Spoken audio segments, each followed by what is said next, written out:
Colleen West, and I'm really excited today because yesterday my IFS Flip Chart went live on Pessy and on Amazon.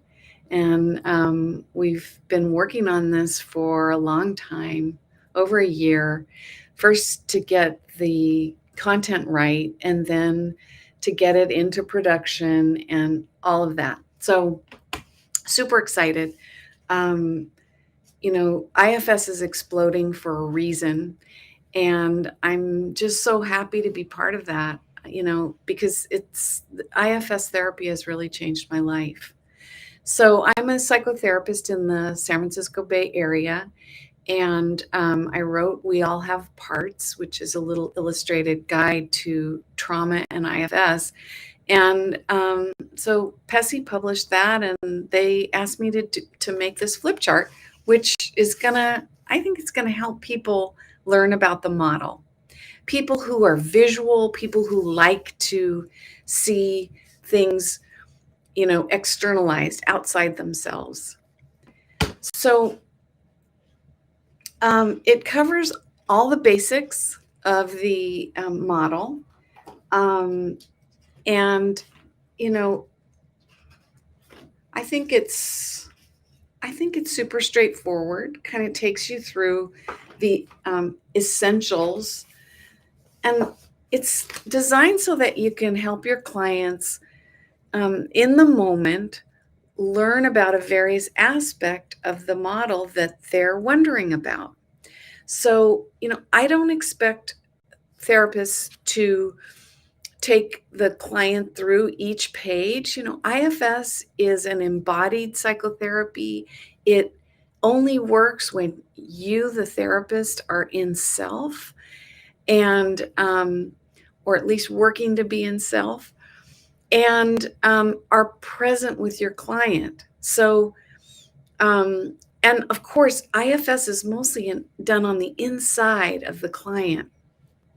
But the beauty of a flip chart that gives some basics about the model is that when a client's managers are wondering, where are we going with this?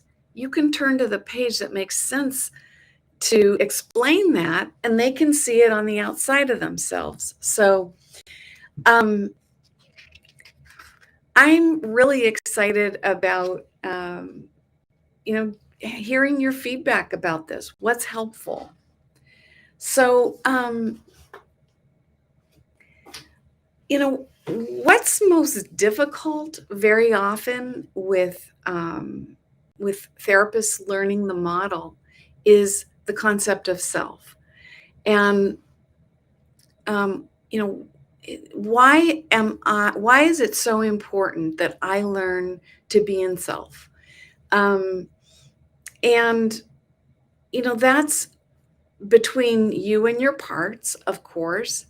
But in the flip chart, as we talk about the concept of self with clients, there are illustrations and there are points to talk about.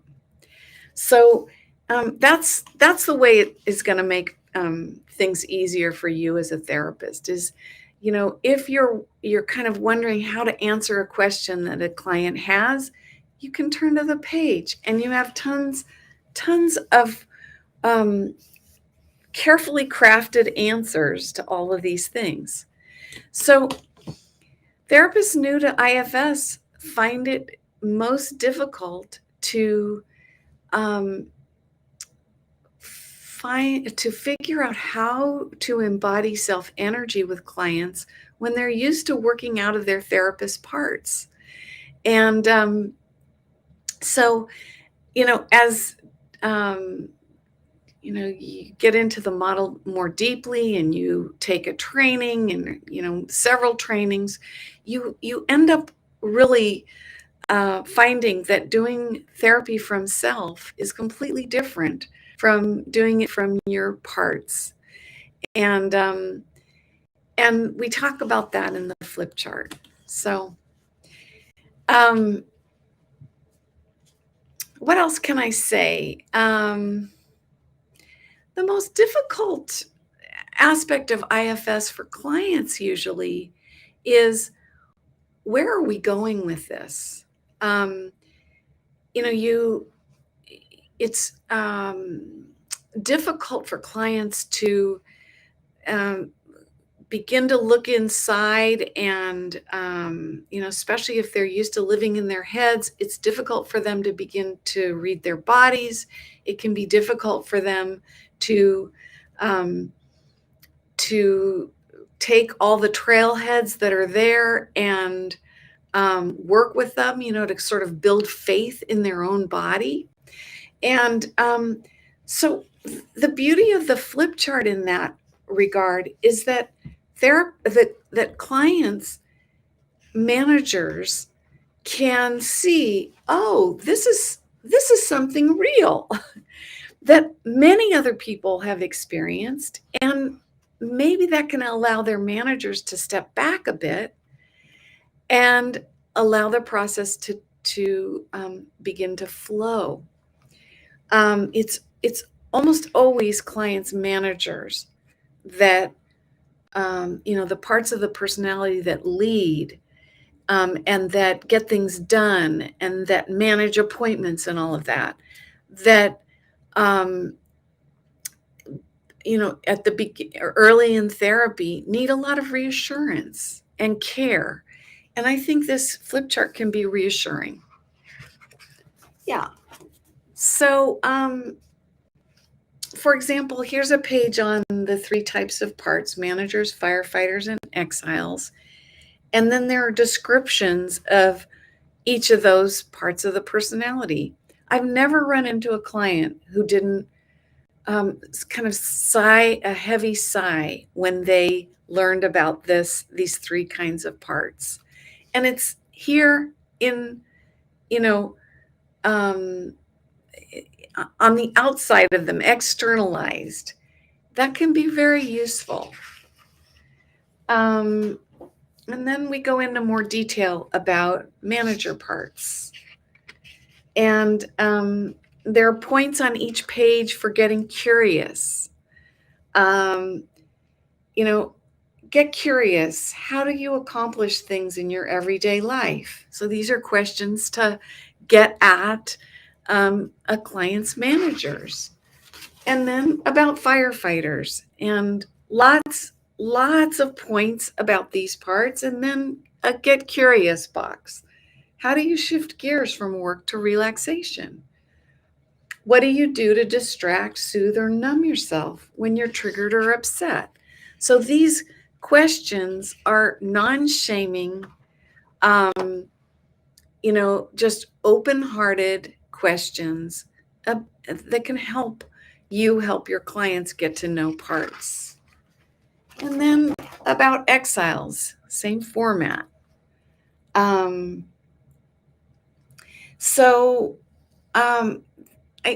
worked really hard to make sure that these questions were friendly and not using technical language at all. So that's how we go through the basics of the model.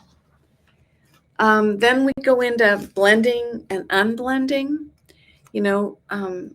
Parts blend with us for a reason. And learning to unblend is part of the model. Learning to unblend is one of those things that can be challenging for clients early in therapy. Then we go into mapping and externalizing parts. And there's a page where you can actually map parts on this illustration. This is a very basic way of mapping a cluster of parts that I learned from Richard Schwartz, our founder.